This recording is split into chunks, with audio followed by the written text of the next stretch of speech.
안녕하십니까. 2021년 화성 지역학 방구석에서 떠나는 랜선 여행 화성의 전설 편 진행을 맡은 화성문화원에서 일하는 김명수 연구원이라고 합니다. 반갑습니다. 화성 지역학 수업은요, 화성 지역과 관련된 여러 가지 연구 성과를 화성 시민들에게 공유하는 수업이고요. 화성시에서 지원해 주시고 화성문화원에서 진행을 하고 있습니다. 코로나19로 인해서 랜선으로 떠나게 되는 이번 화성의 전설 여행이고요. 이번 강의는 두 번째 강의입니다. 두 번째 강의는 태안 지역을 중심으로 살펴볼 건데요. 강의를 맡아주신 이원영 선생님을 소개하겠습니다. 네, 안녕하세요. 이원영입니다. 지난주 이어서 오늘은 제2강 태안의 전설 이어나가 보도록 하겠습니다. 태안 지역 하면 저희 흔히 생각하면 병점이나 윤건릉 같은 그런 것들이 좀 떠오르는데요. 아무래도 그런 것들이 중심이 되지 않을까 싶어요. 네. 태안은 어떤 지역인가요? 네, 한번 자료를 보시면서 설명을 해보도록 하겠습니다. 네, 태안 지역의 어제와 오늘 한번 보시고 태안 지역의 자료를 보시면서 태안 지역 전설의 문학적 특징을 살펴보도록 하겠습니다. 네, 태안 지역은 지금은 이제 행정지역명으로 태안이라고 부르진 않지만 지금도 그 윤건릉 근처에 생기는 아파트 같은 지구 지명이 태안지구 이렇게 설명이 되더라고요. 저 옛 지명으로 보이고 어떤 분들은 태안 그 태안이란 지명이 이제 정식으로 이렇게 막 박혀 있지를 않으니까 그 태안지구란 이름을 좀 부정적으로 생각하시는 분들도 좀 있더라고요. 보니까 현수막 같은 게 붙어 있었던 걸 본 것 같습니다. 네, 저도 지금 행정지역명으로는 태안이 없는데 왜 태안이 있을까라고 해서 한번 찾아봤는데요. 그 1914년 조선 총독부 구변 통폐합 당시에 경기도 수원군에 속해 있던 태촌면과 장주면, 안녕면과 용복면이 태장면과 안용면으로 각각 통합됐다고 합니다. 그래서 태촌면과 장주면이 태장면 이렇게 앞글자를 따서 태장면이 되고요. 안녕면과 용복면이 합쳐져서 안용면 이렇게 됐다고 합니다. 그래서 원래는 각각의 면이었는데 그 각각의 면이 두 개의 면으로 통합이 되었던 것이고요. 이 태장면과 안용면이 다시 통합이 돼서 태안면 이렇게 된 것입니다. 이런 것들이 왜 이렇게 이름이 붙었는지 또 강의를 해보면 재밌을 것 같은데 그거는 이번에 주제는 아니니까요. 네, 지금 이 지역은 이 당시만 하더라도 수원군 지역이었고 태장면에 속했던 지역 중에는 병점, 진안, 기산, 반월, 능리, 망포리 이렇게 되어 있는데 지난주 수업 때에 있었던 것처럼 능리 같은 경우는 이제 지금 동탄으로 갔고요. 또 장주면에 있던 지역이 태장면으로 지금 권선동이라고 하죠. 메탄동 이런 지역이 다 영통. 수원이잖아요. 네, 그렇죠? 이런 지역이 지금 이 당시도 수원이기 때문에 그때도 수원군이었군요. 네, 권선리, 메탄리, 원천리, 영통리, 신리 이런 지역이 태장면에 속한 장주면 지역이고요. 또 남부면의 일부 지리와 인계동이라고 하는 그 지역이 이제 태장면에 들어갔고요. 워낙에 원래 서로 이렇게 연관이 깊었던 것 같습니다. 그리고 같은 지역에 있었던 지역들이고 또 안용면은 이 남부면의 일부인 세리, 평리, 장지리 그리고 안녕면에 안녕리, 손산리, 황계리, 배양리, 반정리, 곡반정리 지금 곡반정동, 황계동 이렇게 부르던 곳들이 안용면에 들어가 있는 것이고요. 그 다음에 용복면에 있는 기안리, 고생리, 오목천리까지도 안용면에 있었다고 많이 합니다. 들어본 이름들이네요. 네, 지금은 다 리가 동의됐으니까 기안동, 고색동, 오목천동 이런 지역도 같이 안용면에 있었던 지역이라는 것입니다. 그러다가 다시금 49년에 수원읍이 나가고 난 다음까지도 계속 이제 화성군이었는데요. 수원군이었는데 수원군 지역에 수원군이 나가고 나머지는 화성군에 있었어요. 아까 고색동이든 고색동, 오목천동 다 이제 화성군에 있었는데 지금 63년 1월 1일 날 태장면과 안용면의 일부 지역이 수원시로 편입이 되게 됩니다. 그래서 저희가 익숙했던 수원시에 있는 지명들이 그렇게 여기 나왔던 것이고요. 나머지는 태안면으로 아까 얘기했던 것처럼 태안면으로 이제 합쳐지게 됩니다. 수원시에 편입됐던 지역들을 보시면 이제 아실 거예요. 권선리, 권선동, 메탄리, 원천리, 이런 곡반정리, 대항교리 이렇게 다 들어갔고요. 그렇군요. 태안면으로 이제 들어온 지역은 병점, 진안 뭐 이렇게 태장면에 속한 지역과 안용면에 속한 지역이 합쳐져 가지고 예. 앞에 태자와 앞에 안자를 합쳐서 태안면 이렇게 됐습니다. 그래서 크게 지금 병점과 그리고 윤건능 근처 지역들이 예. 태안면이라고 보시면 되겠습니다. 그래서 예전에 이제 아마 자료를 모을 때는 아마 태안 지역으로 이렇게 해서 모았던 것 같네요. 예. 그리고 이 태안면이 또 커져서 태안읍으로 승격이 됐었어요. 85년도에. 예. 그러고 이제 태안읍 밑에 있던 지역이 오산읍인데요. 그 아. 오산읍 지역이 오산시로 승격 분리되어 나갔습니다. 아. 그러면서 또 영통리랑 식리, 망포리가 남아 있었는데 팔달구로 또 편입이 됐습니다. 계속 이제 떨어져 나가게 되는데 예. 이 이제 2001년도에 화성시로 승격된 이후에 예. 행정동으로 전환이 되면서 태안읍이라는 지명이 폐지가 되었어요. 아, 그렇군요. 그래서 동으로 이제 전환이 된 것이죠. 예. 그래서 병점 1동, 2동, 진안동, 반월동, 화장동, 기배동 해서 6개의 행정동이 됐습니다. 예. 그 행정동 아래는 법정동이 있는데요. 예. 또 여기 보시면 병점 1, 2동은 병점동이라고 하는 동으로 예. 진안동은 진안동, 기산동, 능동, 반정동 이렇게 되어 이렇게 있고요. 모여서 진안동이 되어 네. 있는 거죠? 반월동은 반월동 하나, 또 화산동은 화성동 안에는 안녕동과 송산동, 황계동이 포함되어 있고요. 예. 기배동은 기안동과 배양동이 포함되어 있습니다. 저는 선거할 때 항상 이게 헷갈리게 네. 이렇게 나오더라고요. 그리고- 행정동과 네. 법정동. 그래서 아마 행정동은 우리 행정적으로, 행정 예. 지역, 예를 들면 동사무소라든지 예전에 네, 맞습니다. 지금 이제 행정 복합센터라고 하나요? 뭐 예, 그런 행복센터. 네, 행복센터, 주민생활센터 이런 곳이 있는 예. 곳이 행정동인데 이제 법정동은 그곳을 다 그 안에도 여러 가지 동이 있기 때문에 뭐 1동, 2동 나누는 지역도 있고 또 이렇게 각각의 지역명을 살려서 하는 지역도 있습니다. 참 어려워요. 매번 설명할 때마다. 네, 그렇죠. 근데 좀 모르고 모호하게 있다가 저도 이렇게 찾아보면서 예. 좀 더 자세하게 알게 되니까 아, 이렇게 해서 좀 이해가 되더라고요. 예. 태안 지역의 개발 전후를 보시면 이렇게 넓게 논밖에 없던 지역인데 이렇게 넓게 병점이 지역이 이렇게 철도도 놓이고 예. 지하철도 다니고 그래서 저희가 자료를 찾을 때도 이제 완벽하게 똑같은 자료는 아닌데요. 아마 반정동이 이제 저렇게 이렇게 논밭이 아니에요. 지금 그래서 비교할 만한 사진으로 이렇게 잡았는데요. 그래서 네. 2015년이니까 지금도 더 저 2015년에 공터들도 이제 다 메워지고 있는 네, 상태입니다. 여기 아마 제가 지나가면서 한번 보니까 그 큰 대단지 아파트가 들어오는 것 같더라고요. 아, 예. 롯데 캐슬 같은 예. 병점 롯데 캐슬인가 그런 게 갑자기 들어오더라고요. 그 롯데캐슬이란 걸 말해도 되나 이런 생각이 갑자기 들었는데 그렇게 대단지 진짜- 아파트가 이제 예. 빈 곳이 없이 다 들어오고 예. 문화센터도 생기고 어. UNI 센터인가 뭐 예, 이런 맞습니다. 것들 생기고 하면서 이제 병점도 많이 개발이 됐고 포화 상태이죠. 예, 맞습니다. 네, 그리고 이제 윤건능 쪽에 있는 송산동 또 황계동 이런 이제 지역들도 많이 개발이 아파트가 많이 들어섰습니다. 네, 다음으로는 태안 지역 전설의 전승 양상을 한번 살펴보도록 하겠습니다.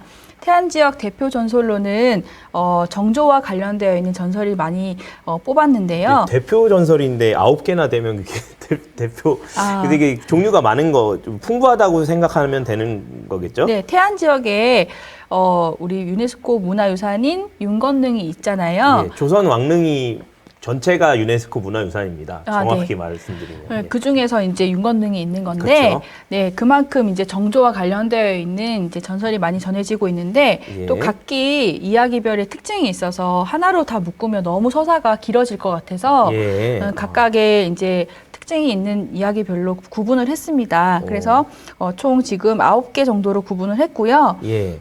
이 자료들은 이제 너무 자료가 많아서 각기 이제 출처를 달지 못했지만 예. 기본적으로 이 세 개의 그 참고 도서에서 자료를 가져왔는데요.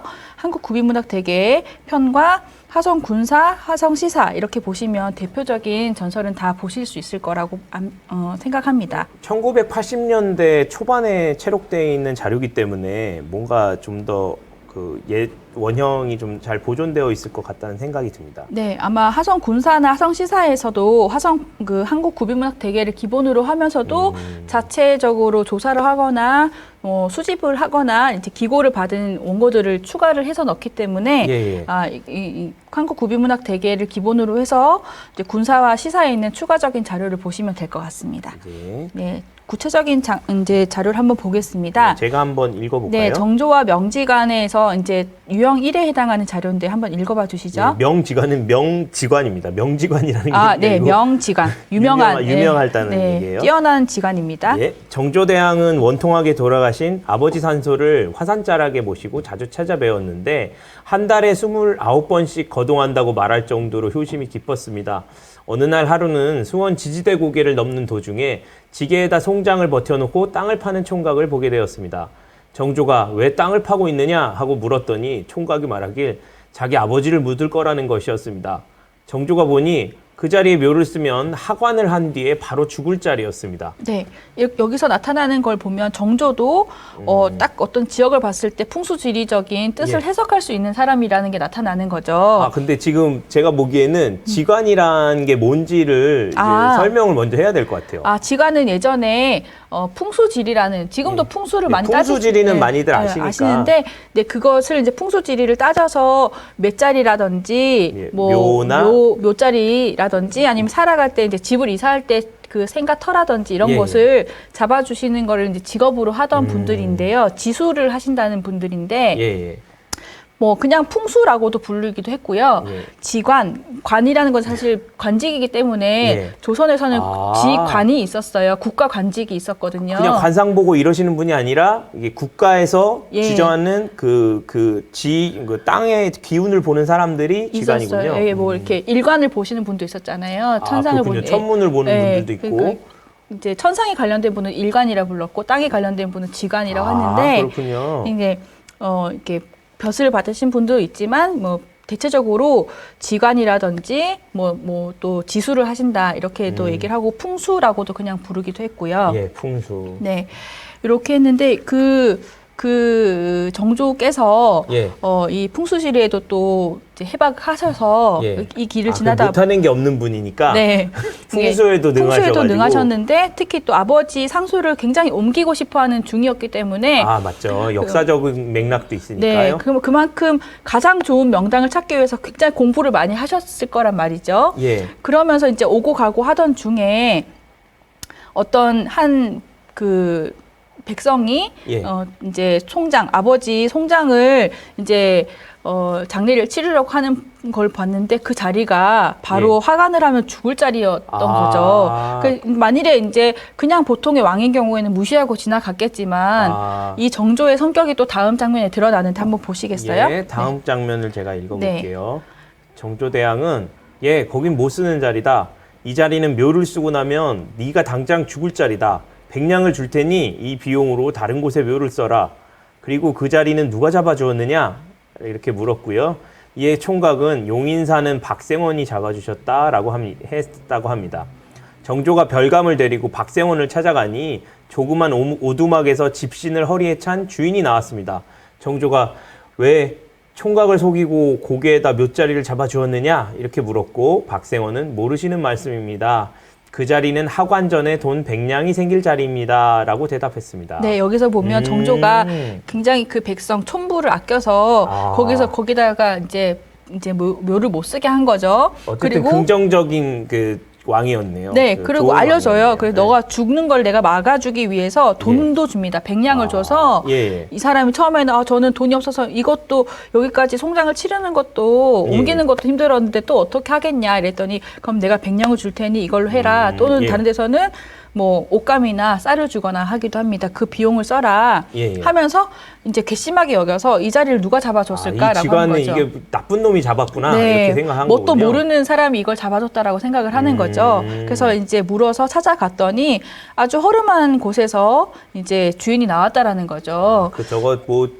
이렇게 지간을 잘 보는 사람이 못 사는 거면 이게 자기 아버지 묘도 제대로 못 쓴 놈이다 이렇게 생각할 수 있겠네요. 근데 이제 정조가 왜 그렇게 이제 물어본 거죠. 닥달을 해서 왜 그런 자리를 잡아줬냐 했더니 오히려 모르시는 말씀이다. 하간전에 돈백냥이 생길 자리다. 사실 맞잖아요. 그렇네요. 정조가 결과적으로 그렇게 됐네요. 정조가 백냥을 줬으니까. 네, 그러니까 이제 이 지간은 오히려 좋은 자리를 잡아준 거라고 생각할 수 있죠. 이 청년에게 돈도 생기고 또 좋은 자리도 잡아주게 되는 거니까요. 이 다른 곳도 이제 정조가 알려준 걸로 나오고요.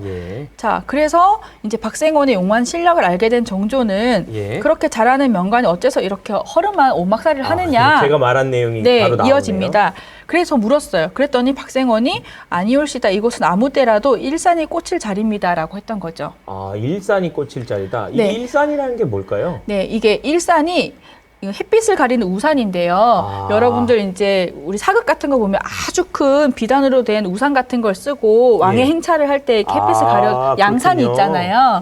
그 이제 왕의 양산을 일산이라고 하는데 결국에는 이 왕이 정조가 왔으니까 일산이 꽂힐 자리가 맞다는 거죠. 그렇군요. 그렇네요. 그래서 임금이 올 자리를 또 맞췄기 때문에 이런 지술에 감탄해서 이제 지간이라는 벼락 감투를 내려줬다라는 거죠. 그러니까 이제 지간으로 채용이 된 거군요. 네네. 그래서 그 지역의 시골에 있는 지간을 채용했다라는 이야기가 또 이어져서 또 다른 설화를 한번 살펴보도록 할 텐데요. 이것도 또 지간 얘기가 여러 가지가 있는데 이것도 제가 한번 읽어볼게요. 같은 부류로 묶을 수도 있는데 조금 달라서 좀 각각의 살펴보는 게 재밌을 것 같아서 어떤 게 다른지 좀 한번 보겠습니다. 보시죠. 사도세자의 아들이 정묘조가 되고 이 정묘조라는 건 정조를 얘기하는 거죠. 네, 정조라고 보시면 됩니다. 정묘조가 되고 나서 나라 지간으로 제일 유명한 박상의를 대동하여 아버지의 묘소를 살펴보러 갔습니다.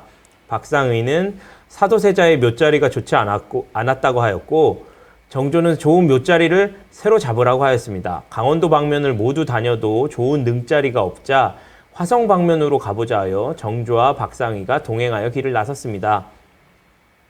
동작동 나루를 건너 과천으로 넘어오는데 산꼭대기 위에서 장사를 지내는 떡거머리 총각이 있었습니다. 묘자리가 어떤지 궁금하여 가서 봤는데 지간 박상의가 보기에는 금정만큼만 올려서 묘를 쓰면 아주 좋은 대지인데 내려 써서 아쉽다고 하였습니다. 네, 여기서 보시면 아까랑 비슷하게 이제 윤건능 쪽으로 내려오던 차에 윤건능은 아직 옮기기 전이에요. 옮기기 전에 이제 땅을 살펴보러 오는 길에 어떤 총각이 이제 장사를 지내려고 하는데 장사 지낼 때 구덩이의 길이와 너비를 정하는 나무 틀, 금정이라고 하는데 우리 우물정자라고 해서 이렇게 되어 있잖아요. 그렇게 생긴 틀이 있습니다. 요 틀만큼 한 번 더 올려서 쓰면 좋은데 왜 내려서 쓰는가 해서 또 물어보는 거죠.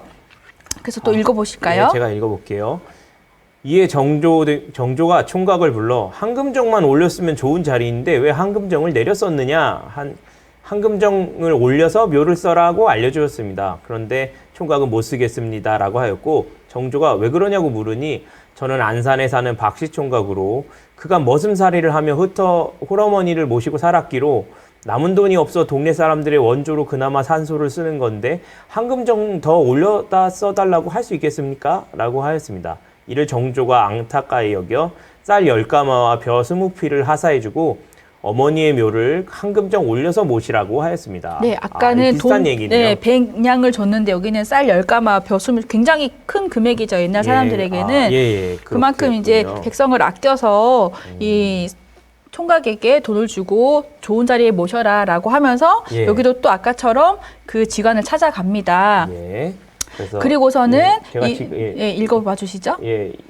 그리고서는 이 묘자리를 잡은 지관을 불렀는데 시골의 홍씨 지관이었습니다. 정조는 홍씨 지관에게 왜 한금정 낮은 여기다 묘자리를 잡아주었느냐 이렇게 물었는데 모르시는 말씀이올시다. 여기는 오시 하간에 사시 금시 발복하는 자리올시다 라고 하였습니다. 정조가 금품을 하사했으니 그 발복의 효과가 맞았습니다. 이에 시골 홍씨 지관과 박상희 지관을 모두 대동하고 묘자리를 찾았습니다. 그렇게 해서 잡은 사도세자의 육릉 묘자리는 소가누운 와후형 명당으로 이에 맞게 주변을 소머리 형상으로 만든 것입니다. 네, 이게 보면 아까는 박생원이라는데 여기는 또 홍씨 지간이에요. 그쵸. 또 남양 쪽이 남양 홍씨가 유명하니까 또 홍씨 관련된 것 같은데 그 사람이 보기에는 오시 화관을 하면 사시에 금세 발복하는 거예요. 방금 그 시간에 사시에 발복한 그렇군요. 자리이기 때문에 이 떡거머리 총각이 오시에 화관을 하려고 했더니 이제 사시에다가 바로 정조가 와서 금품을 하사하고 발복을 한 것이죠. 그렇군요. 네, 그만큼 이 뛰어났던 시골에 잠재적으로 있던 그 시골의 홍씨 지간이랑 국풍이라고 불렸던 박상희 지간을 둘 다 대동을 하고 아버지의 이제 명당 묘자를 찾으니까 얼마나 좋은 자리를 찾았겠어요. 그래서 이제 지금의 용릉 자리는 소가 눈 와우형 명당이라고 합니다. 그래서 지금 봉담에 가면 와울이라는 곳이 그래서 이름도 그게 있죠. 와울일 수 있겠네요. 네, 그 와우형 명당으로 해서 천상의 어떤 천하의 명당이다라고 하는 것이고요. 그래서 그 주변을 소머리 형상으로 이제 둘러서 모셨다라고 하는 이야기입니다. 그러면 두 가지 얘기가 좀 더 뒤에 얘기가 좀 디테일하네요. 네, 그래서 지금 하나로 합치기보다는 각각의 이야기를 살펴보는 게 더 재밌을 것 같아서. 그럼 구비문학의 특성도 어느 정도 설명이 될 것 같습니다. 네, 구비문학은 또 구술하시는 분에 따라서 전체적인 줄거리는 크게 변하지 않지만 묘사하는 거라든지 또 이렇게 들어가는 모티프가 조금씩 들어가고 빠지고 하는 부분들이 있거든요. 그런 변일성도 좀 같이 살펴볼 수 있을 것 같습니다. 그 육릉 조성에 관련된 이야기들이 많네요. 이렇게 해서 이제 저는 좀 시대적으로 하려고 했는데 육릉이 먼저 조성이 됐죠. 되고 났더니 육릉을 관리하는 관리가 필요한 것이죠.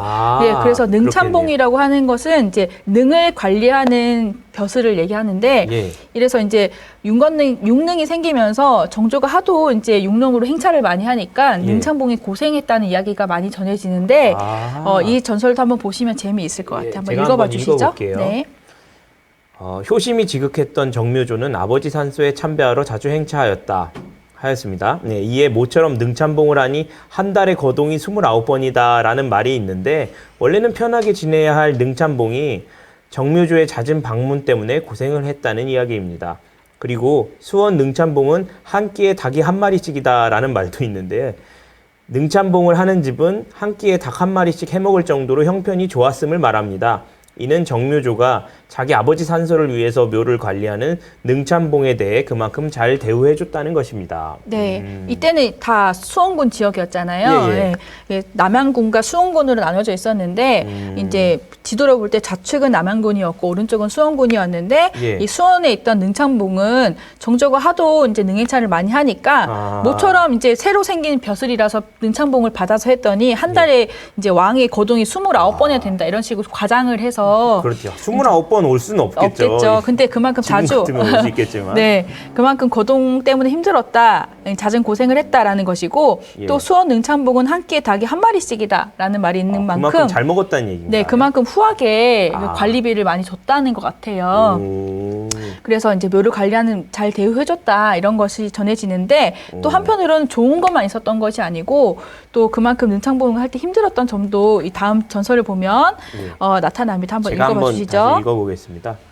여기 한 능참봉에 대한 이야기가 전합니다. 하루는 추레한 행색의 과객이 능참봉을 찾아와서 자신이 관상도 잘 보고 예지도 잘한다고 하였습니다. 그리고 능참봉이 관상을 보더니 당신 앞으로 오사할 것이요, 사흘 뒤에 오사할 것이요 라고 하였습니다. 오사가 무슨 말이죠? 갑자기 죽는 거. 갑자기 잘못된 죽는다? 죽음을 하는 거죠. 이에 왜 오사를 하느냐고 물으니 계속 사흘 뒤에 오사할 것이라는 말만 하였습니다. 그래서 살 도리가 없겠느냐고 물으니 좋은 유지를 사뒀다가 사흘 뒤 저녁을 먹은 뒤 비가 오기 시작하면 나라님 산소에 상돌 밑에 유지를 덮고서 빳빳하게 들어누워야 살 수 있다고 하였습니다. 그리고 사흘 뒤 능참봉은 과객이 시키는 대로 하였습니다. 네, 여기 보면 이걸 어떻게 하는 건지 좀 설명이 필요할 것 같아요. 네, 어떤 사람이 갑자기 오더니 예지를 해준 거 자기 관상을 보고요. 사흘 뒤에 너 갑자기 죽을 거야. 너 잘못되게 죽을 거야. 근데 이런 방식을 취하면 너 살 수 있어라고 한 가지 방도를 알려준 거예요. 근데 요지라는 건 기름종이에요. 기름종이. 기름종이를 사뒀다가 사흘 뒤에 이제 비가 오기 시작할 텐데 그때 상돌 이제 산소 앞에 이렇게 돌이 놓여 있잖아요. 그 돌 밑에 이 기름 종이를 덮고서 빳빳하게 드러누워 있으면 너 살 수 있을 거다. 그러면 이렇게 뻗은 다음에 위에 이렇게 덮고서 기름 종이를 덮으란 얘기군요. 네. 근데 이제 앞뒤 전후 맥락을 얘기해주지 않고 당장 이것만 하라고 한 거죠. 그렇죠. 그런데 이제 과객은 진짜 시키는 대로, 그 참봉이 과객이 시키는 대로 한 것이에요. 네, 그렇군요. 그런데 왜 그렇게 되는지가 이제 나타납니다. 예, 읽어볼게요. 네. 같은 시각 정묘조는 내성병력을 하며 소낙비가 내리니까 아버님 산소 걱정이 되었습니다. 그리고 닭 한 마리씩이나 주며 산소를 잘 지키라고 하였는데 과연 능참봉이 산소를 잘 지키고 있을지 아니면 방에서 잠만 자고 있을지 의구심이 들었습니다. 정묘조는 자객을 보내며 능참봉의 거동을 확인하고 방에서 자고 있거든 무조건 모가지를 뚝 잘라서 오라 이렇게 명하였습니다. 자객이 제실 앞에 가니 능참봉이 없어 산소로 가보니 유지를 덮고서 산소를 지키고 있어 그 능참봉을 살려주었습니다. 네, 이렇게 얘기인데. 죽을 뻔했군요. 네, 그만큼 이제 정조가 예. 이제 의심을 하면서 잘 지키고 있는지 아닌지 의심을 하면서 있었는데 비가 올 때 예. 이제 자기 사람을 보내서 과연 능참봉이 잘하고 아버님의 있는가? 산소를 잘 가꾸고 있는가, 아끼고 있는가라고 했는데 진짜 시키는 대로 유지를 덮고서 쭉 뻗어 있으니까 다른 설화를 보면 그 아버님께서 이렇게 왕께서 계신데 예. 힘들지 않으실까 해가지고 외롭지 않으실까 해서 무섭지 않으실까 해서 와 있다 이런 식으로 얘기를 하거든요. 그 능참봉이요? 네. 이렇게 비가 오는데 네, 내성병녀가 비가 많이 치니까 걱정이 돼서 나왔다라고 예. 이제 둘러댑니다. 그랬더니 이제 살아난 거죠. 그래서 이제 그만큼 목숨이 오갈 수 있는 그런 위험한 일일 수도 있었겠네요. 네, 시험을 당하는 거죠. 그러면 그 유지라는 게 이제 비가 오니까 그 비옷처럼 이렇게 생각이 되는 지금처럼 거군요. 비닐이 없으니까요. 예전에는 도롱이라고 해서 지프로 된 거를 이제 쓰고 다니셨다고 하던데 네. 이때는 이제 아까 보면 좋은 유지라고 그렇죠. 하는 그걸 덮어 쓰고 산소를 덮으라는 것도 있었고 자기가 덮고 누워 있는 것도 있거든요. 그래서 그렇군요. 네, 그런 얘기들처럼 능참봉에 관계된 아마 능을 관리해야 되니까 그 지역 주변 분들이 이런 벼슬을 받으셨을 텐데 그렇겠죠. 그러면서 이제 관계된 이야기가 많이 생겨났습니다. 예. 또 세 번째는 이렇게 해서 능참봉도 두고 잘 이제 육능을 잘 관리하고 있었는데 예. 그 당시에는 릉이 아니었어요. 이제 원이었는데, 이 정조가 이 육능을 굉장히 잘 가꾸고 싶어서 산 조림을 굉장히 잘 했어요. 예전에는 다들 나무로 해서 불을 떼고 먹고 살았기 때문에 벌거숭이 산이 많았고 나무가 많이 없었잖아요. 한국도 이제 우리나라도 이렇게 나무가 조림을 잘해서 이제 푸르른 산이 된 지가 얼마 안 됐잖아요. 네, 그래서 이제 일부러 이 왕림을 이제 육릉에 숲을 잘 가꾸려고 갖가지 나무를 체계적으로 심어서 관리를 했습니다. 그렇겠죠. 그런데 이제 소나무에 벌레도 생기고 또 옛날 사람들은 소나무를 꺾어서 먹기도 하고 이러다 보니까 피해를 많이 입게 되었는데 그거에 대해서 정조가 어떻게 대처했는가 하는 거에 대한 이야기이거든요. 한번 읽어봐 주세요. 송충이를 깨물은 정조입니다. 정조는 아버지 산소를 옮긴 후 소나무를 빽빽하게 심고 입산을 금지하여 소나무가 곱게 자랄 수 있도록 하였습니다. 그래서 소나무가 모두 고든 수용으로 예쁘게 자랐습니다. 그런데 한때 소나무에 송충이가 많이 번져서 소나무를 마구 갉아먹었습니다. 이에 화가 난 정조는 우리 아버지 산소를 위해서 조성한 이 소나무를 내가 얼마나 아끼는데 네가 이렇게 갉아먹느냐 하는 마음으로 송충이 3마리를 입으로 깨물어서 버렸습니다. 그리고 나서 하룻밤이 지나고 나니 모든 송충이가 싹 없어졌다는 이야기가 전합니다. 네. 이것도 약간 신의담 같은. 네, 신의담적인 요소가 있죠. 아까 얘기했던 것처럼 그 효행담의 부분에서는 그렇죠. 이제 지성이면 감천이라고 해서 지극한 정성을 보이면 이제 하늘이 도와주는 거죠. 여기도 보면 송충이를 입으로 깨물어 버릴 만큼 굉장히 분노를 했다는 것이고 사실 송충이는 보기에도 징그럽고 그쵸. 또 송충이한테 쏘이면 안 좋을까 봐 겁내기도 하는데 뭐 이렇게 독이 있다고 들었던 것 같아요. 근데 이제 보통 또 왕이니까 벌레 같은 거는 또 가까이 하지도 않았을 텐데. 그쵸. 남 시켜도 되는데. 네, 이렇게 잡아라, 열심히 잡아라 이렇게 닥달할 수도 있잖아요. 근데 정조는 직접 이제 자기가 직접 입으로 깨물어서 버릴 만큼 이렇게 저주를 퍼부을 만큼 했더니 송충이가 없어졌다라는. 이거 되게 한 끗 차이인 것 같아요. 이게 만약에 여봐라, 저 송충이를 입으로 깨물어라 이랬으면 그 만의 폭군으로 그쵸, 그 이름이 나지 지역에서는 않았을까. 안 좋은 얘기가 더 많이 들렸겠죠. 그런데 지금은 직접 자기가 했더니 하늘이 감동하고 송충이들이 다 자기가 알아서 여기 소나무는 갉으면 안 되겠구나 하고 없어졌다는 얘기네요. 네, 그러니까 어느 순간에 송충이가 굉장히 번졌는데 정조가 행차하고 났더니 송충이가 없어졌던 적이 있나 보죠. 그런 일이 있었나 보네. 약간 그런 식으로 해석할 수도 있을 것 같아요. 그거를 이제 관계를 해서 지역 주민들은 정조가 갔다 간 다음에 어떤 것 때문에 이렇게 없어지지 않았을까. 어쨌든 송충이가 무슨 일을 하던 간에 없어진 적이 있었는데 그때 아마 정조대왕이 그러지 않았을까. 네, 뭐 이런 식으로 생각했을 수 이야기들은 있겠습니다. 생기는 것 같아요. 두 번째 얘기도 비슷하게 대처를 한 건데요. 이게 지금 얘기한 것처럼 폭군처럼 해서 일을 처리한 것이 아니라 백성들이 생각하는 건데 이것도 한번 읽어봐 주시겠어요? 볶은콩을 매달은 정조인데요. 윤건릉이 있는 능산에 가면 취나물, 고사리 등 나물이 항상 상당히 많았는데 나물을 하던 사람들이 배가 고파서 쭉쭉 올라가는 솔싹을 꺾어서 빨아먹기도 하였습니다. 그리고 연이어 흉년이 들어 백성들이 솔가지를 계속 꺾어 먹으니 나무에 송진이 자꾸 생기고 중절이 만들어졌습니다. 이에 정조는 콩을 먹고 소나무를 꺾지 말라는 의미로 콩을 볶아 봉지로 묶어 소나무에 매달아 두었습니다. 네. 그래서 이제 그 지역 분들이 이제 소나무를 거꾸로 왔다가도 이 볶은 콩을 매달은 콩볶개라고 이제 설명을 하던데요. 그 지역에선 콩볶개라고 지칭을 하던데 콩을 볶아서 매달아 두니까 이걸 먹고 소나무는 건드리지 마세요라고 얘기를 한 거죠. 그렇군요. 그래서 이제 계속 나무를 꺾으면 마디가 새로 생기니까 곱게 안 자라고 새로운 가지가 나오잖아요. 근데 이제 중절이 생기지 않도록 곱게 자랄 수 있도록 이렇게 사람들이 꺾지 않도록 이렇게 콩을 볶아서 매달아 두었다. 그래서 백성들도 콩을 먹을 수 있고 소나무도 잘 자랄 수 있는 지혜롭게 대처했다라는 이야기가 전해집니다. 그래도 좀 합리적이네요. 그냥 먹지 마! 뭐 이게 아니라 이걸 먹어라 이렇게. 네, 그만큼 이제 그 지역 분들도 정조에 대한 인식이 그렇게 나쁘지 않았다라는 그렇네요. 걸. 그 좀 어떻게 보면 맛있는 걸 더 주신 거니까요. 네. 그 다섯 번째 이야기는 아까 능참봉이라는 벼슬도 관계됐었고 지관이라는 벼슬도 받았잖아요. 이거는 또 다른 벼슬인데.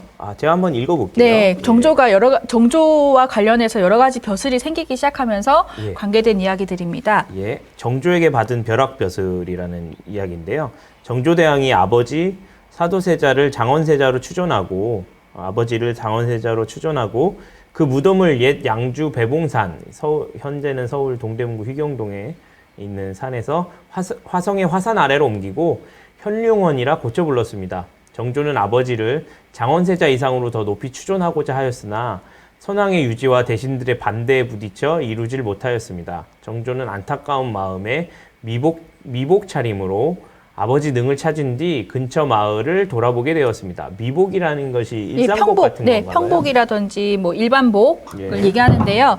이런 일반복을 입고 왜 암행어사처럼 우리 암행을 한다 이렇게 얘기하는 것처럼 정조가 이제 아버지 산소를 좋은 곳으로 옮기긴 했는데 이제 좀 높여드리고 싶어서 추존을 하고 이제 현룡원이라고 했다가 릉으로 높여주고 싶었어요. 근데 왕으로는 되지 못한 거죠. 세자에서 죽었으니까요. 세자니까. 네. 근데 자기 아버지의 왕위의 정통성을 인정받기 위해서 스스로도 왕위의 정통성을 인정받아야 되니까요. 육릉을 하고 싶었지만 하지 못해서 절망을 많이 했는데 그러던 이제 맥락에서 능을 찾았습니다. 여기서 이제 이야기가 펼쳐지는데요. 여기도 한번 읽어볼까요? 정조는 임금인 것을 속이고서 밭에서 일하는 한 남자에게 말을 걸고 담배를 같이 피며 이런저런 대화를 나누었습니다. 그러다 정조가 저 위 저곳은 어떤 곳이오? 하고 아버지 산소를 가리키며 물었습니다. 남자가 말하길 당신 차림새를 보아하니 선비가 틀림이 없는데 어찌 저곳을 모르오? 도대체 뭘 하는 사람이기에 그것도 모르고 여기를 다녀가오?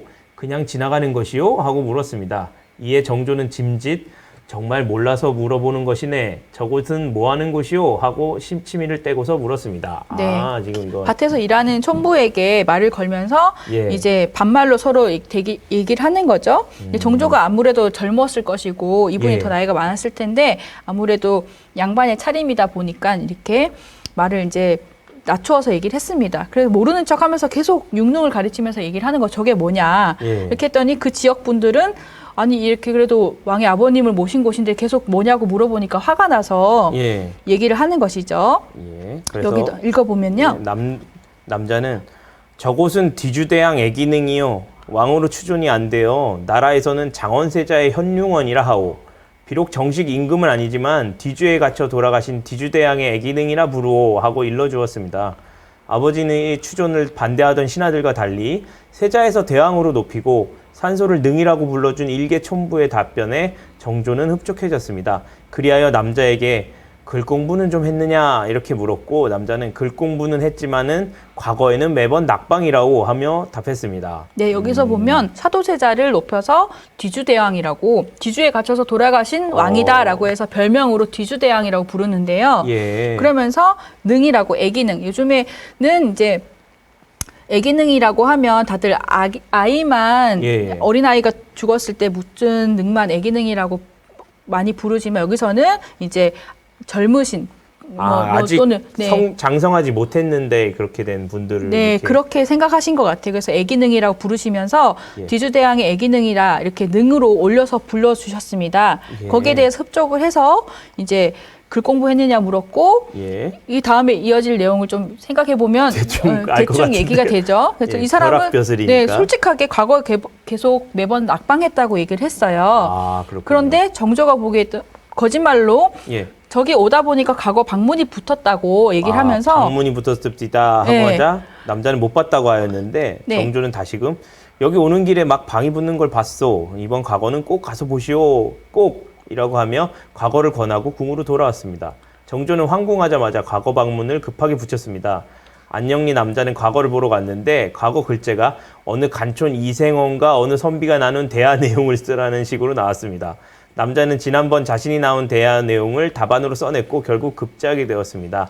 이를 간촌 이생원의 벼락과거라고 합니다. 네, 이것도 재밌는 이것처럼 얘기네요. 이제 정조가 이 사람에게 고마운 마음 표현하기 위해서 예. 이 사람에게 특성화된 과거 글재를 내주면서 이제 과거를 보게 해줬고 그 예. 과거 글재가 제목이 어떤 시골 사람과 어떤 선비가 나눈 대화가 있는데 이걸 써라라고 했는데 이 사람은 쓴 거죠. 그래서 딱 그 사람만 해당되는 정답을 썼기 때문에 예. 과거 급제를 했고 이제 과거에 급제하면서 이거를 간촌 이생원의 벼락과거라고 한다라고 했는데 예. 이 간촌이라는 곳이 실제로 안녕동일지 어디지는 추정할 수가 없어요. 예. 근데 이제 그 근처 윤근영 근처가 저는 이제 안녕리고 안녕동이기 때문에 안녕동 일대라고 했는데 예. 또 자료를 찾아보니까 대황교동 뭐 그쪽 근처에 간촌이라는 말이 있었는데 합쳐져가지고 거기도 통폐합 당시에 이렇게 되었다라고 하는 거 보니까 지명이 자꾸 섞이고 네, 그러니까요. 그래서 간촌이라는 것이 또 특별한 마을 지명이 아니고 사인말이라고 사이 간자를 써서 사인말 그렇군요. 어디와 어디에 많이 있을 법한, 있을 그런 법한 마을의 내용이기 이름이네요. 때문에 특정할 수는 없지만 하여튼 이 윤건능 근처에 살던 시골 촌부가 그 사도세자를 높여준 덕분으로 그 보은을 얻어서 벼슬을 얻었다라는 전설이 전해지고 있습니다. 이게 완전히 좀 타이밍이네요. 인생은 진짜. 그만큼 이제 항상 타인을 높여주고 예, 좀 겸손하고 이런 게 좋지 않을까 이런 교훈적인 의미가 있겠죠. 예, 그럴 수 있겠습니다. 자, 그리고 또 두 번째 또 벼슬 받은 사람이 있는데요. 이것도 아마 제목이 제가 보니까 제목에서 많이 거의 이야기 반이 나온 것 같은데요. 네, 한번 보시죠. 읽어볼게요. 네. 정조대왕이 아버지 사도세자의 무덤을 옮겨 안녕리에 융릉을 만든 뒤 자주 다녀갔습니다. 왕의 행차가 잦음에 따라 안녕리 마을에서는 지금의 면장에 해당하는 집강이 마을 백성들에게 매일 길을 닦게 일을 시켰습니다. 그런데 한 남자가 미련스럽고 일도 잘 하지 않아 집강에게 날마다 몽둥이 매질을 당했습니다. 부인은 남편이 날마다 매를 맞고 오는 것이 안타까워 좋은 민어 생선 하나를 임금께 바치고 오라고 하였습니다. 남자는 허름한 촌부 행색으로 민어 한 마리를 짊어지고 대궐로 가서는 임금을 만나 뵙기 위해 안녕리에서 왔다며 고집을 부렸습니다. 네, 아까 간단하네요, 우리 내용이. 능참봉 얘기처럼 이게 왕의 행차가 되게 잦긴 잦았나 봐요. 그러니까 맨날 네, 길을 닦고. 그랬었더니 이제 지금처럼 고속도로나 아스팔트 길이 없었기 때문에 길이 쉽게 더러워질 수 있으니까 길을 매일 닦게 시켰나 봐요. 근데 이제 지금에 해당하면 사실은 이제 강제적인 부역이라고 할 수 있겠죠. 군대에서 하는 일 같은. 네, 그런데 이제 어떤 많죠. 분이 일을 잘 하지 않으면 맨날 맞았다는 거예요.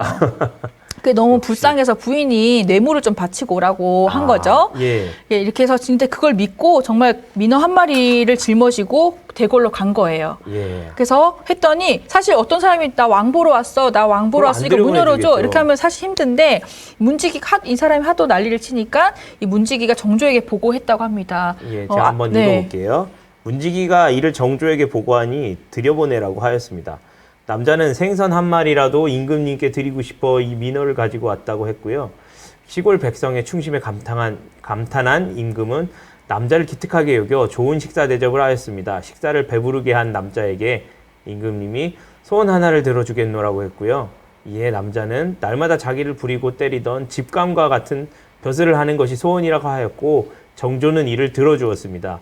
그 후로 이 남자의 집안은 대대손손 집강을 하였다고 합니다. 네, 뭐 그 실제인지 아닌지 모를 일이지만 그렇죠. 역사에서 네. 우리가 알아본 그 정조대왕과는 좀 다르죠. 다른 모습이에요. 네, 네, 여기서 보면 그만큼 이 지역을 좀 아꼈던 것 같아요. 그러니까 그냥 아무 사람이나 들어와서 만나겠다고 하면 이 정조가 되게 의심이 많다고 우리 보통 그렇죠. 그 드라마나 사극 같은 걸 그렇죠. 보면 왕을 만날 수가 없죠. 네. 누군지 알고. 그리고 보통은 아련을 하지도 않잖아요. 그렇죠. 얼굴을 보지도 않는데 이 지역에서 왔다고 하니까 들여보내라고 한 거죠. 그러니까 여기가 특별한 지역이니까 네. 안녕리 사람들은 내가 특혜를 주는 거다. 안녕리인데 왜 왔지 궁금해진 거죠. 그래서 무슨 일이 있나 하고 네. 이렇게 들여보냈다는 게 더 타당하겠네요. 네, 그래서 근데 왔더니 좋은 생선 한 마리를 구했는데 꼭 드리고 싶어서 왔다고 하니까 너무 이뻐 보여서. 그렇구나. 네, 그래서 이 원하는 소원을 들어준 밥도 좋은 식사 대접을 궁에서 하는 식사를 해주고. 그렇네요. 네, 이것도 사실 그 당시로 치면 말이 안 돼. 가문의 영광이죠. 그렇죠. 근데 이제 식사를 같이 한다, 소원도 임금님이랑. 들어주고 벼슬도 주고 했습니다. 이런 이야기도 이제 정조와 관련되어 있는 얘기로 전해져 와서 한번 가지고 와봤고요. 예. 자, 7번째는 원을 능으로 부르게 된 유래입니다. 사실은 이게 능으로 된 것은 고종 때라고 알고 있어요. 예. 그리고 이제 사도세자도 계속해서 이제 아까 장원세자라고까지만 되었다가 예. 장조라고 이제 추존된 것도 되게 최근이라고 알고 있거든요. 고종 때 그렇죠. 정도로. 근데 이제 이 전설에서는 이 지역에서는 이미 능으로 아까는 애기능이라고 했잖아요. 능으로 부르고 있었다라는 거를 먼저 벌써 그렇게 부르기 시작했군요. 지역민들은 이미 높여서 부르고 있었다. 왕으로 대접하고 있었다라는 거를 보여주고 있습니다. 한번 읽어봐 주세요. 예, 육릉은 처음엔 능이라고 부르지 못하고 원이라고 불렀습니다. 정조는 능으로 행차를 할 때 위위를 갖추어 신하를 데리고 오기도 했지만 그냥 평복 차림새로 말을 타고 오기도 하였습니다. 하루는 정조가 부친묘소 근처를 지나다가 어떤 나무꾼이 있는 걸 보고 저것이 뭐유? 하고 물었습니다. 나무꾼은 능이지 저게 뭐냐고 원 무식한 사람을 다 보내 라고 하였습니다. 이에 정조가 고맙게 생각하여 그 사람에겐 상을 후하게 내려주고 이후로는 그곳을 능이라 부르게 했습니다. 어떻게 보면 아까 이야기랑 좀 비슷하긴 한데 그렇죠. 똑같이 모르는 척하면 저게 뭐냐고 물어보면서 이제 한 번씩 이제 마음이나 생각을 떠본 거죠. 그랬더니 이 나무꾼은 능인데 저게 뭐냐고 이 무식한 사람 이러면서 오히려 이제 그걸 물어본 사람을 이제 무시한 거죠. 지금 서성이고 있어야 되겠는데. 누가 물어보면 바로 능입니다. 이렇게 하고 준비하고 있어야 되겠는데. 그래서 이제 올 때 정조가 이제 내가 왕이다라는 것을 알리기 위해서 능행차를 아주 성대하게 위엄을 갖춘 의례를 갖춰서 오시는 것도 있지만 편복차림새의 말을 타고 많이 왔다고도 합니다. 그러니까 능참봉이 엄청 고생을 했겠네요. 네, 그런데 또 능참봉은 왔다 간 줄도 모르는데 막 엄청 아까처럼 항상 언제 올지 모른다라는 그런 불안이 있었겠죠. 가지고. 이렇게 해서 이제 원을 능으로 부르게 됐다라는 것도 있고요. 전체적으로 그냥 이제 그 임금님이랑 우리는 좀 특별한 사이야. 뭐 이런 게 마을 주민들한테 좀 이렇게 의식이 있었던 것 같아요. 네, 있죠. 또 보면 이것도 관련이 있는데 능골이라는 지역이 있었는데 이것도 유래가 있습니다. 예전에 육릉 앞으로 마을이 많았습니다. 육릉을 지나던 정조가 한 마을 가리키며 이곳은 어디냐 이렇게 물었는데 백성이 능골이요라고 했습니다. 정조는 주변 지역 주민들이 제실이라고 할 줄 알았는데 부친의 묘를 능이라고 높여주고 능 주변 마을을 능골이라 불러주는 것이 좋아서 이참에 이곳을 능골이라 하라 하고 하였습니다. 그래서 지금도 이곳을 능골이라 부릅니다. 여기에는 능참봉이 살고 있던 아주 큰 제실도 지금까지 남아 있습니다. 네, 아마 능골이 능농이 되지 않았을까라는 생각도 들고요. 또 아니면 그 진짜 근처에 능골이라는 또 지역이 있었을지도 모르는데 요것도 이제 좀 더 연구를 해서 찾으면 재미있을 것 같아요. 그만큼 이 백성들이 능이 있으니까 우리 능골이요라고 대답했는데 아까 말씀하신 것처럼 그 지역 주민들은 이 육릉과 자기의 지역성을 굉장히 결부시켜서 부르고 있었다라는 것입니다. 지금 지역 분들도 자부심을 가지셔도 될 것 같네요. 네, 그만큼 좋은 터라고 생각하시면 좋을 것 같아요. 풍수지리를 요새 예. 또 더 많이 믿으시는 것 같아요. 그러게요. 이렇게 첨단 젊은 기술이, 첨단 예, 과학 기술이 맞아요. 나는 화성에 가고 말고 하는 시대인데도 예. 굉장히 그런 민간 네. 신앙이나 무속 신앙이나 아직 한국에서는 그렇죠. 가구 배치 같은 거 할 때도 엄청 신경들을 그쵸. 많이 쓰시던데 네. 어쨌든 뭐 좋다는데 뭐 해보고 손해 볼 일은 없으니까요. 네. 마지막은 태안 지역의 이제 전설 중에 용주사라고 예. 육능을 이제 모시기 위한 절을 또 이제 원래 있던 절이긴 한데 그거를 또 관리를 하는 예. 그 스님들, 승려들에 관련된 이야기입니다. 정조대왕과 예, 읽어보겠습니다. 네. 볼기 한 대 맞고 죽은 용주사의 악승. 이것도 제목이 뭐 함축이 잘 돼 있네요. 네. 정조대왕은 아버지 사도세자의 산소를 모신 화성 지역을 각별하게 대하였습니다. 특히 아버지의 명복을 빌기 위해서 세운 용주사에는 팔도 전체를 통과하는 도승원을 두었습니다. 용주사에서는 나라 제사에 쓰는 두부를 만들어 조포사라고도 했습니다. 그런데 용주사의 중들은 이러한 정조대왕의 호의를 뒷배로 믿고 심한 행패를 부렸습니다. 하루는 용주사의 한 중이 소복을 입은 젊은 가부 앞에다가 오줌을 갈기고 능욕한 사건으로 고발이 되었습니다. 그런데 이 사건에 대한 상소를 받은 정조대왕은 그냥 풀어주라 이렇게 하였고 이에 신하들은 안 됩니다. 꼭 벌을 주어야 합니다. 이렇게 하였습니다. 그러자 정조대왕은 정 그렇다면 볼기 한 대만 때리고 내보내라 이렇게 하였다고 합니다. 네, 여기까지 읽으면 굉장히 정조대왕이 좀 이렇게 합리적인 분이 아니고 되게 뭐랄까 좀 편애를 하고 있네요. 네, 그렇죠. 우리가 보통 이제 드라마나 사극이나 이런 걸 통해서 볼 때는 이산, 뭐 정조 이런 모습은 굉장히 공명정대한 모습을 맞아요. 많이 나타나는데 여기서는 굉장히 팔이 안으로 굽는 그쵸. 모습을 많이 보여줍니다. 예. 게다가 그냥 이제 보통의 문제가 아니라 용주사라고 하는 전체의 그쵸. 스님인데 예. 네, 스님이기도 한데 아주 중요한 절의 스님이잖아요. 예. 근데 스님인데 그냥 부녀자를 여자도 할머니, 희롱하고 뭐 뭐네요. 부인 이런 분들 소복을 입은 젊은 가부니까 그렇죠. 굉장히 더 조심해서 삼가해야 되는 대해야 되는 사람 앞에서 오줌을 갈기고 능욕하고 성추행을 한 거죠. 그렇죠. 이런 거에 대해서 또 지금보다 더 이런 그 여자들에 대한 관념이 더 보수적이었을 네, 법한 시기인데 조선시대에 여기에 대해서 이제 사람들이 큰 엄벌을 내려주길 기대를 했을 텐데 예. 정조대왕은 오히려 풀어주고 또 안 된다고 하니까 볼기 한 대만 치라고 하니까 사람들이 엄청 불만이 있었을 것 같아요. 그렇네요. 거기에 대해서 이제 불만을 어떻게 풀어나가는가가 관건인데 한번 보시겠습니다. 예. 지역 사또는 정조대왕이 내린 어명을 거역할 수는 없으니 볼기는 한 대만 때려야 하는데 용주사 중의 악질적 범죄는 엄벌을 받아 마땅하기에 고민하였습니다. 그러다 볼기 한 대만을 때리고도 죄인을 죽일 수 있는 장정을 찾기로 했습니다. 그러는 중 한 장정이 자기가 해보겠다고 나섰습니다. 장정은 중의 볼기를 때릴 듯이 하다가 안 때리고 또 때릴 듯이 하다가 때리지 않기를 반복하였습니다.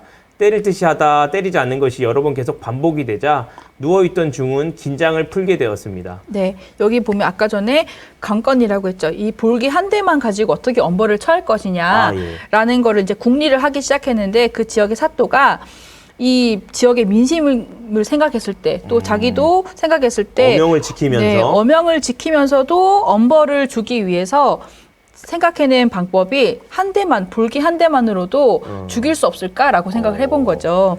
그러면서 이제 어떤 사람이 이제 죽일 수 있다고 했는데 그것이 볼기를 때릴 듯 하다가 안 때리고 때릴 듯 하다가 안 때리고 하면서 이 중에 누워있던 보리보리쌀 하듯이 그렇게 하는 네, 거군요. 때릴 듯 하나 안 때리고 이렇게 계속하면서 중에 이제 긴장을 풀게 된 거죠. 그러면서 뒷부분을 보시면 예, 제가 한번 읽어볼게요. 네. 그래서 장정이 마지막에 진짜 때리려고 하던 차에도 중은 이번에도 내가 속으랴 하고 엉덩이에 힘을 안 주고 있었습니다. 그때 장정이 볼기를 세게 쳐올렸는데 예로부터 똥구멍으로 바람을 넣어 쳐올려 볼기를 때리면 강까지 공기 압력으로 올라가서 사람이 죽게 된다고 하여 그것을 한 것입니다. 관아에서는 볼기 한 대를 때린 후 즉시 중을 내놓아 풀어줬는데 그때만 하여도 중은 희죽희죽 웃으면서 걸어 나갔습니다. 그런데 걸어가던 중이 얼마 있지 않아 길에 엎드러졌고 바로 죽었습니다. 용주사의 중이 볼기를 맞고 죽어 나라에서 조사를 하였으나 어명대로 볼기 한 대만을 때린 것뿐이라 결국 어쩌지 못했다고 합니다. 네, 저는 이 장면을 보면서 그냥 영화의 한 장면처럼 드라마 한 장면처럼 그려졌는데 마지막 한 대를 맞고 또 안 죽어서 사람들이 안 죽어 실망하고 있는 차에 예. 이 중은 막 희죽희죽 웃으면서 걸어 나가니까 얼마나 분노했겠어요. 그렇죠. 근데 그 장면에서 갑자기 막 이렇게 극적으로 막 하다가 죽으니까 그 장면이 저는 막 그려지면서 굉장히 그 장면을 이제 이야기로 옮겨놓았다고 생각하니까 이 지역 사람들에게 큰 해소감을 줬을 것 같은. 맞아요. 그리고 저도 이게 읽으면서 느꼈는데 때리려고 하다 말고 이게 되게 스킬적으로 네. 얘기할 때 재밌는 부분이었을 것 같아요. 네. 그리고 이야기에도 긴장감도 있으면서도 예, 맞아요. 또 우리 왜 요즘에는 그 지역 민심이 또 중요한데 그렇죠. 그런 것들을 이제 이 지역 사또가 잘 캐치를 해서 정말 지혜로운 그런 처신을 한 거네요. 네. 만일에 정확하게 공명정대하게 이 형벌을 구형했으면 죽지 않았을 것 같은데 예. 죽지 않았을 수도 있는데 오히려 이렇게 봐주려고 했던 것이 그 지역 사람들의 분노를 일으키게 해서 예. 이 사람을 볼기 한 대로 죽일 수 없을까 이렇게까지 갔던 것 같아요. 예. 그래서 나라에서는 볼기 한 대만 주라고 했는데 왜 죽었느냐 해서 조사를 했지만 결국엔 엄영대로 한 대밖에 볼기 한 대만 내린 거니까 뭐 공식적으로는 문제가 없는 거가 된 거죠. 그 재밌는 이야기인 것 같습니다. 네. 그래서 이런 이야기들이 이제 태안 지역에 전승이 되어 있고 채록이 되어 있는데 또 태안 지역으로 배경을 하고 있고요. 지역에 정말 좀 정조대왕과 관련되는 재밌는 이야기들이 많이 있는 것 같습니다. 네, 그래서 한번 이제 뭐 윤능, 건능, 뭐 용주사 한 번씩 가보셨을 수도 있는데 윤능에 가면 이렇게 사도세자 장조의 무덤이 이렇게 잘 정리되어 있고요. 또 건능에 가면 정조가 또 아버님 곁에 또 묻혀 계시잖아요. 네, 요것도 한번 보시면 또 사도세자와 해경궁 홍씨 또 어머니의 무덤도 같이 보시고 이렇게 생각해 보시면 좋을 것 같습니다. 그리고 용주사는 이제 아까 얘기한 것처럼 아버님 사도세자 장조의 명복을 빌기 위해서 지어서 또 관리하던 절인데 그래서 이 용주사에 가면 부모에게 효도와 관련되어 있는 그런 부모 운중경 네 그런 것들이라든지 명복을 비는 그런 유적이 많이 전해지고 있으니까 용주사에 가시면 근데 한 번씩은 다 가보셨을 것 같아요. 근데 또 가까우니까. 너무 가까워서 더 자주 안 가게 되는 것도 있는 것 같아요. 다른 지역 분들은 여기 화성에 오면 여기는 꼭 가야지 하고 가실 수도 있는데 또 너무 가까이 계시니까 소중함을 모르고 지나칠 수 있지만 굉장히 국보도 많고 보물도 많은 그런 좋은 절입니다. 또 나라의 임금이 직접 관리하던 절, 또 아버님을 위해서 직접 보통은 조선시대에는 뭐 유교를 숭상하고 불교를 좀 억압했다고 하는데도 오히려 이제 정조는 이제 되게 합리적이고 뭐 새로운 학문을 잘 받아들였다라고 생각하는 정조도 아버님의 명복을 빌기 위해서 이렇게 절을 지어서 또 관리했다라고 하면 그 이야기가 진실을 담고 있네요. 네, 어느 정도는. 요즘에 우리들이 뭐 가족분들이나 또 아버님 부모님 돌아가시면 좋은 곳에 모시고 싶어하는 거랑 별반 다르지 않았다라고 생각하면 좋을 것 같습니다. 그래서 요즘에는 이게 정조묘 문화재 능행차라고 해서 효문화재 능행차가 지금 올해는 안 날 것 같은데 코로나 때문에 좀 안 하고 있긴 한 것 같은데 한동안 굉장히 성대하게 해서 실제 서울에서 과천 안양을 거쳐서 수원을 해서 여기까지 오는 행렬이 굉장히 크게 퍼레이드가 있었어요. 네, 그런 것도 이제 우리 지역 전설과 관련돼 있다고 보시면 될 것 같고 결국에 이 능행차의 목적지 도착지가 여기잖아요. 맞아요. 그러니까 서울에서 한양 그 도성에서 궁궐에서 여기를 위해서 출발을 해서 그 긴 길을 걸어온 것이니까 그래서 능행차를 이제 TV로 방영되는 걸 봐도 저기는 우리 마을, 우리 고향을 위해서 오는 것이다 생각하면 될 것 같고 만연제라고 해서 풍수지리적으로 또 농사를 위해서 쓰기도 했겠지만 풍수지리적으로 그곳에 이제 물이 있는 게 좋다고 해서 그래서 인공으로 저수지를 조성한 거군요. 네, 그래서 만년제라고 하는 큰 이제 연못을 또 하기도 했다고 합니다. 이것도 지금 복원하고 있으니까요. 네네. 지나가고 보니까 계속 프랜카드 붙여져 있고 하긴 하더라고요. 한번 지나가실 때 유심히 보시고요. 네, 그 앞에 봤던 여러 가지 전설의 유형별 특징으로 볼 때 이제 설화 유형에서 풍수담, 보은담, 효행담 이런 여러 가지가 있는데 예. 이제 하나하나를 보면 너무 길어질 것 같아서 유형별로 묶었습니다. 풍수담으로 크게 세 가지 유형으로 아니요, 뒤에 또 있어요. 네, 뒤에 보면 또 있는데 예. 자, 풍수담은 실존 인물, 정조는 실존 왕이었잖아요. 예, 예. 그러니까 정조와 국가를 대표하던 지간 박상이라는 인물도 실존 인물이거든요. 예. 근데 그에 대해서 무명의 시골 지간, 아까 뭐 박생원이나 홍씨 지간이라든지 예. 이런 무명의 시골 지간이 대립해서 풍수 대결을 하는 서사 구조를 통해서 서사적인 아주 긴장감이 높아집니다. 그렇네요. 네. 이제 대결이 들어가니까 아무래도 일종의 뭐 너 좋은 곳을 찾아봐, 누가 더 좋은 곳 찾냐 이런 대결이 아니라 예. 알고 봤더니 내가 해석할 때는 안 좋은 곳이었는데 이 사람이 해석했더니 더 좋은 곳이었다. 이런 구조를 통해서 또 시골 지간의 그런 예지력을 적중을 통해서 예. 풍수지리의 어떤 신비성, 사실 눈으로 이제 알 수 없는 것이긴 하지만 이런 신비성이라든지 또는 지역에 숨겨져 있는 이인, 우리 지역에는 이런 이인이 있어. 이런 그렇군요. 것에 뛰어난 지술이 강조되는 이야기라고 볼 수 있겠습니다. 예. 이런 것이 풍수담의 유형에서의 어떤 유형별 특징이라 볼 수 있을 것이고요. 두 번째는 보은담인데요. 이건 알 것 같아요. 네, 정조가 그 지역 사람들에게 고마움을 느껴서 거기에 대한 보은으로 벼락벼슬을 많이 내려주잖아요. 예, 벼슬도 주시고 네.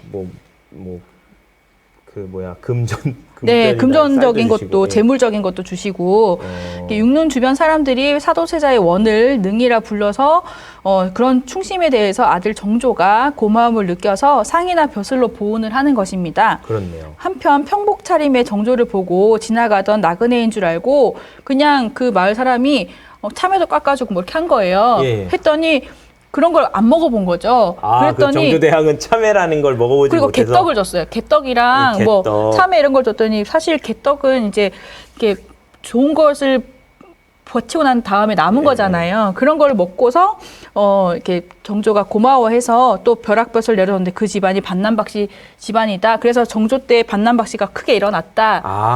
아예 그 집안의 위세까지 그런 식으로 설명을 하는 거군요. 예, 그래서 그 곡반정동 그쪽에 반남박씨 일가가 살았었나 봐요. 그래서 오고 가는 길에서 그런 원두막에서 일하던 반남박씨 사람이 이런 대접을 했다, 선행을 했다. 예. 이런 자료도 볼 수 있었습니다. 이런 것도 일종의 보은담에 해당할 수 있겠고요.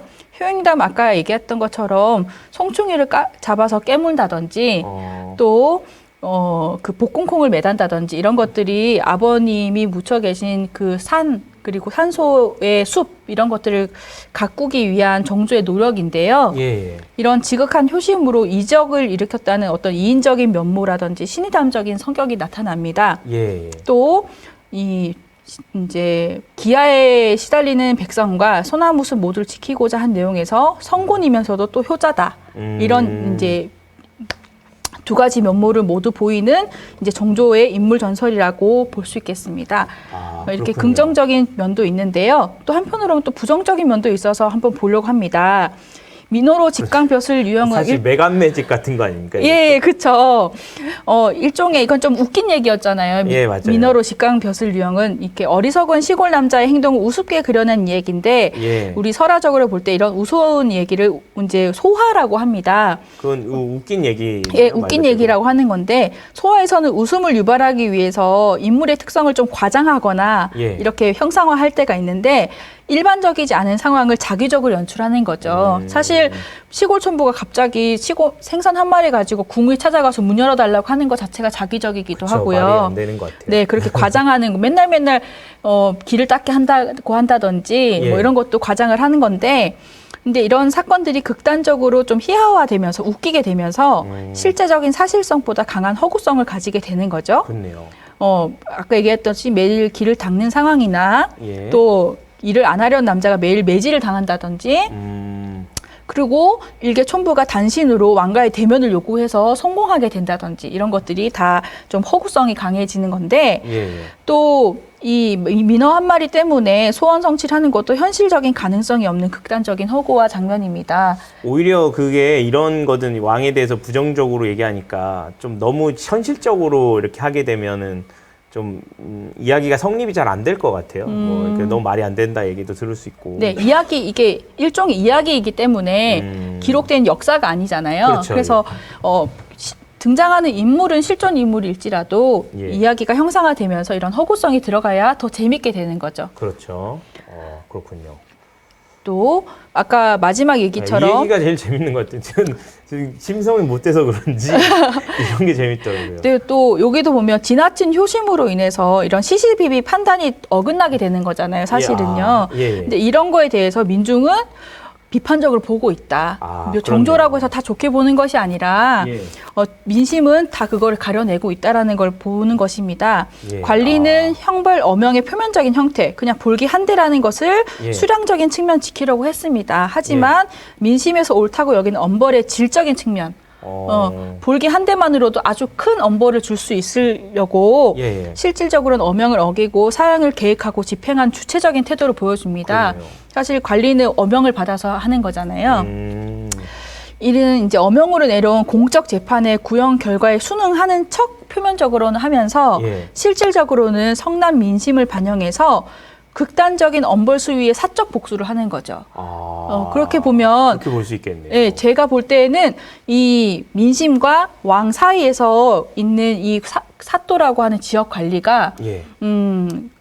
결국에는 가운데에 서서 중립을 지키는 사람인데 결국에 민심의 손을 들어준 것이 아닌가라고 생각을 합니다. 정말로 좀 뭐랄까 이 정조대왕 예를 들면 이게 불합리해요 하고 이제 항의를 하는 것이 아니라 이 안에서 어떻게 해결을 하려고 하는 그런 그쵸. 모습도 만일에 독특하네요. 이 당시에 왕이 잘못했어요. 왕이에요. 왕이 잘못했다. 저 왕을 끌어내라. 이런 식으로 했다면 역성으로 가서 반역자라 몰리다든지 더 피해를 받겠죠. 역적이 된다든지 해서 안 좋은 결과가 됐을 텐데 오히려 엄형은 지키는 척하면서 이제 민심을 달래거나 또 그 엄벌을 처할 수 있는 방법을 구한 거죠. 그래서 이제 이런 지역적의 어떤 그런 분노를 좀 잠재웠던 게 아닌가. 회사가 불합리하다고 계속 얘기하는 친구들한테 해줄 수도 있는 얘기네요. 어떻게 보면 이제 현실을 지혜롭게 극복하고 해결하려고 했던 노력인 것 같습니다. 그 당시에는 지금보다 이제 지배 체제가 이제 왕권 체제였기 때문에 더 그런 것도 있고요. 그래서 이제 이거를 서사적인 의미로 크게 보면 정조를 긍정적으로 인식하는 쪽 한편과 부정적으로 인식하는 쪽 한편 이렇게 두 가지로 볼 수 있을 것 같아요. 그렇네요. 긍정과 부정으로. 네, 태안 지역은 결국에 정조랑 연결이 되는데요. 긍정적인 면을 한번 보면 아버지의 무덤이 육릉을 돌보는 효자이자 육릉이 자리한 태안 지역을 아끼는 친근한 임금으로 그려집니다. 맞아요.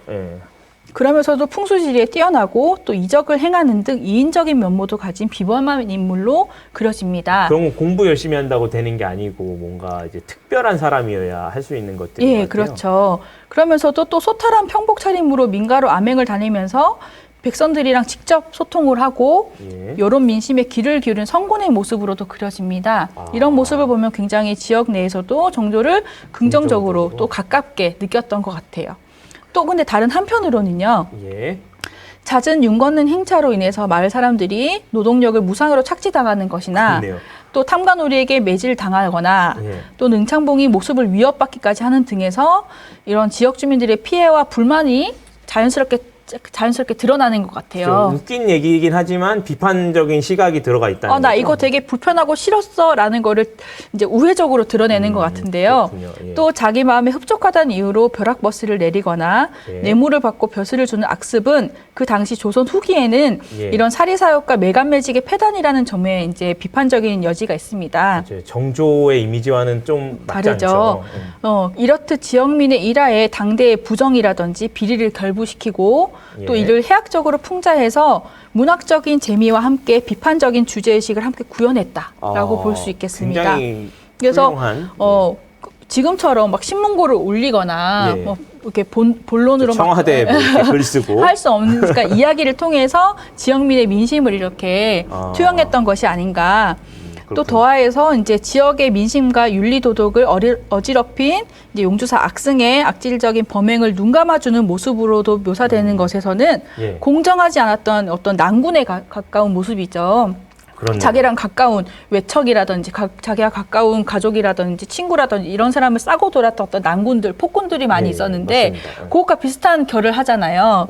그런 것에 가까운 부정적인 인식도 찾을 수 있는데 이렇듯 정조를 향한 설화 향유층의 어떤 다층적인 평가 인식이 나타난다는 점에서 이런 지역민의 지역 정체성 분석에도 어떤 유효한 의미가 있지 않을까라는 의미에서 이제 태안 지역 전설 굉장히 재밌게 읽었는데 저도 찾아보면서 이렇게 태안 지역민들이 정조와 뗄래야 뗄 수 없는 관계고 그 과정에서 정조를 그 당시에는 어떻게 바라봤을까 하는 것이 요 전설을 통해 나타나서 후대에 우리 사람들도 계속 윤건능은 그 자리에 있는 거잖아요. 그렇죠. 예. 윤건능을 바라볼 때 나는 윤건능 어떻게 생각할까? 사실 별 느낌 없는 사람들이 많을 것 같아요. 그냥 저 윤건능 때문에 지역 개발을 못해 이런 사람도 있을 것이고요. 그럴 수도 있고 그냥 공원처럼 생각하는 사람도 있겠죠. 또 어떤 사람은 윤건능이 너무 좋아 공원처럼 찾아갈 수 있는 곳이 있어서 너무 좋아. 그 정도로만 생각할 수 있는데 이런 지역 전설과 관련돼서 윤건능을 찾아가서 또 설명을 듣고 하면 윤건능에 대한 우리 이해의 폭도 좀 더 풍성해지고 재밌어지지 않을까. 저는 생각해보면 정조대왕은 지금도 이렇게 부정적인 평가를 함부로 하기가 어려워요. 왜냐면 저도 이옥 선생 관련된 강좌나 이런 것들을 보면 이옥 선생이 작년 강의를 한번 봐주세요.